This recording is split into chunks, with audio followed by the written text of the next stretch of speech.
Hey folks, Turbine Guy coming back at you.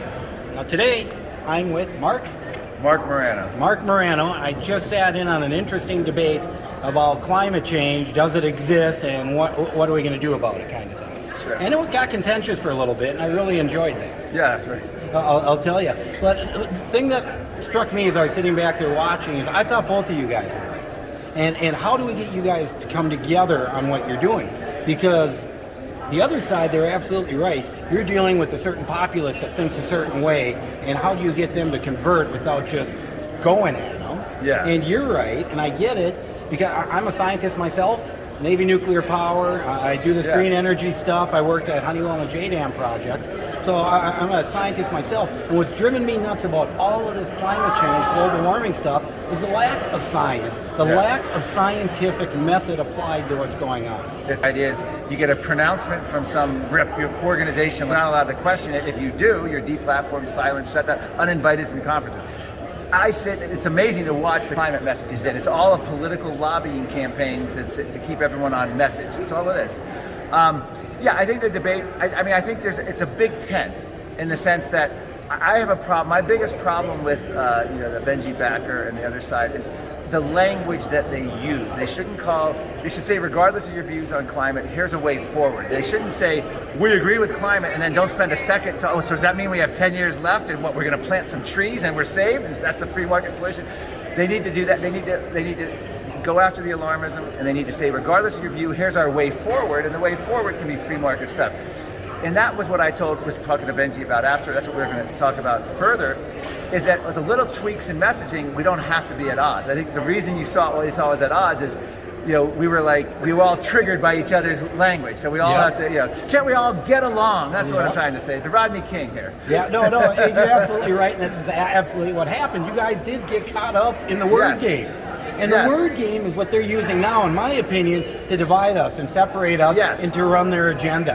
And that's absolutely right. So, as I said in the beginning, you guys are close together. So, let me ask you, what do you think? Because I believe there are solutions. I believe free market just like that. I represent micro wind turbines that are 100% recyclable, and they have their place in society. So does solar, so does geothermal. To me, we use all the little pieces we can to build the best, most reliable thing. I always say I'm not against solar, wind, electric cars, but I don't want them to ban energy that's proven and mandate we do that. That's why with electric cars, there's no issue. People will embrace electric cars as long as they don't kill the American SUV or internal combustion engine before electric cars are affordable and reliable and available for everyone. So it's just I don't want to have a government policy based on a climate fear engineering every aspect of energy and our lives, down to our light bulbs, to our washing machines, to our thermostats, to whether we can eat meat, to whether we can fly. They're talking about climate lockdowns. You can only fly when it's more. So we're in for a huge battle. And I also don't think I didn't get a chance to say this.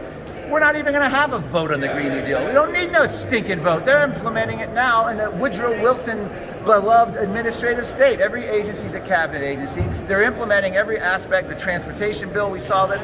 He's doing the executive orders. He's shutting down energy. He's doing all the identity politics through this, and they're doing it through every agency from the Pentagon, Interior. So we are in for it. Regardless of what we debate here, it's happening right now in Washington, and there's no votes going on. There's no congressional hearings on it. No, it's a lot of executive order and to cabinets, like you said, and we're going to do what we're going to do regardless of what the people want. And to me, I got to think you think like this too. The people do want all of this, but they want it in a timely fashion, in a predictable fashion, and in a reasonable fashion. They don't want it shoved. They don't want it to be forced. It's all it boils down to. Yeah. And it's kind of like a government mask mandate. If you told people that you think masks might help and they'd recommend it, you probably have a lot. But if you say you must wear it, no entry, or you must, same thing. It's just the way it's authoritarian government, and that's what they're doing with our energy now. They're basically saying you can't have this.